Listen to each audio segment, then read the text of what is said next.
खबर पटना से है, जहां मुख्यमंत्री नीतीश कुमार ने जेपी गंगा पथ का लोकार्पण कर दिया है। पटना वालों को अब दीघा से दीदारगंज तक की यात्रा करना बेहद आसान हो जाएगा। आपको बता दें, पटना में गंगा नदी के किनारे बने महत्वाकांक्षी जेपी गंगा पथ परियोजना का विस्तार अब दीदारगंज तक हो गया है। गुरुवार को मुख्यमंत्री नीतीश कुमार ने कंगन घाट से इस परियोजना का औपचारिक लोकार्पण कर दिया। नीतीश कुमार ने जेपी गंगा पथ परियोजना के अंतर्गत दीघा से दीदारगंज तक के नए बने हुए रास्ते का रिमोट के जरिए शिलापट्ट का अनावरण करके लोकार्पण किया। इस मौके पर आयोजित लोकार्पण समारोह में पथ निर्माण विभाग के अपर मुख्य सचिव मिहिर कुमार सिंह ने मुख्यमंत्री नीतीश कुमार को पुष्पगुच्छ भेंट कर उनका स्वागत किया। इस दौरान मुख्यमंत्री नीतीश कुमार ने नवनिर्मित पथ का जायजा भी लिया। जेपी गंगा पथ की दीघा से दीदारगंज तक की कुल लंबाई 20.5 किलोमीटर है। इस मौके पर सीएम नीतीश कुमार ने कहा कि जेपी गंगा पथ का दीघा से दीदारगंज तक का निर्माण कार्य पूरा हो चुका है, जिसका आज लोकार्पण कर दिया गया। इस रास्ते के बन जाने से बिहार शरीफ, मोकामा और बेगूसराय जाने वाले लोगों को काफी राहत मिलेगी और इनके समय की भी बचत होगी। यात्रियों को पटना शहर में तमाम इलाकों में आने जाने में भी काफी सहूलियत मिलेगी। गौरतलब है कि पथ निर्माण विभाग के द्वारा पटना शहर में गंगा नदी के दक्षिणी तट पर 3,831 करोड़ रुपए की लागत से दीघा से दीदारगंज तक जेपी गंगा पथ का निर्माण क्रमबद्ध तरीके से करवाया गया है। जेपी गंगा पथ परियोजना का शिलान्यास लोक नायक जयप्रकाश नारायण के जन्म दिवस के अवसर पर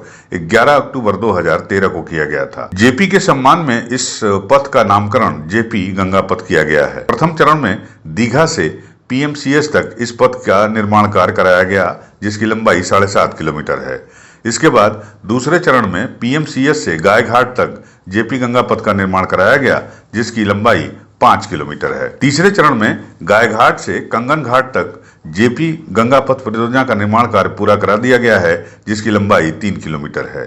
जेपी गंगा पथ की उपयोगिता को देखते हुए दीघा से दीदारगंज के बीच इसकी संपर्कता यानी इसको Atal Path, LCT Ghat, AN Sinha institute के समीप, गांधी मैदान, पीएमसीएच, कृष्णा घाट, गाय घाट, कंगन घाट और पटना घाट से भी संपर्क प्रदान किया गया है।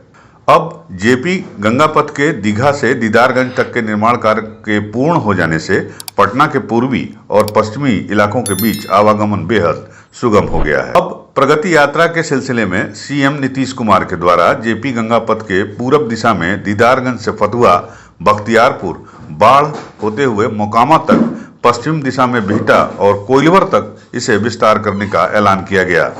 इसका निर्माण पथ निर्माण विभाग के द्वारा कराया जाएगा। मुख्यमंत्री ने लोकार्पण के बाद गंगा नदी पर बने 6 लेन ग्रीनफील्ड पुल और उससे जुड़े पहुंच पथ का भी निरीक्षण किया। उन्होंने अधिकारियों को समयबद्ध और गुणवत्तापूर्ण कार्य करने की सख्त हिदायत भी जारी की। गौरतलब है कि जेपी गंगा पथ को पटना का मैरीन ड्राइव भी कहा जाता है। ये सड़क राजधानी के 2 छोरों को जोड़ने का काम कर रही है, जिससे पटना शहर में ट्रैफिक का प्रेशर कम होगा, टाइम की बचत होगी और साथ ही साथ टूरिज्म यानी पर्यटन को भी बढ़ावा मिलेगा। मुख्यमंत्री ने इस मौके पर कहा कि राज्य सरकार का प्रयास है कि गंगा किनारे एक बेहतरीन वैकल्पिक सड़क बने, जिससे राजधानी का चेहरा बदले। आने वाले समय में ये पथ पटना के विकास का आधार बनेगा और इसके उद्घाटन के साथ ही बिहार में बुनियादी ढांचे को लेकर एक और मील का पत्थर जुड़ गया है। इस अवसर पर सीएम नीतीश कुमार के साथ डिप्टी सीएम सम्राट चौधरी, डिप्टी सीएम विजय कुमार सिन्हा, जल संसाधन सह संसदीय कार्य मंत्री विजय कुमार चौधरी,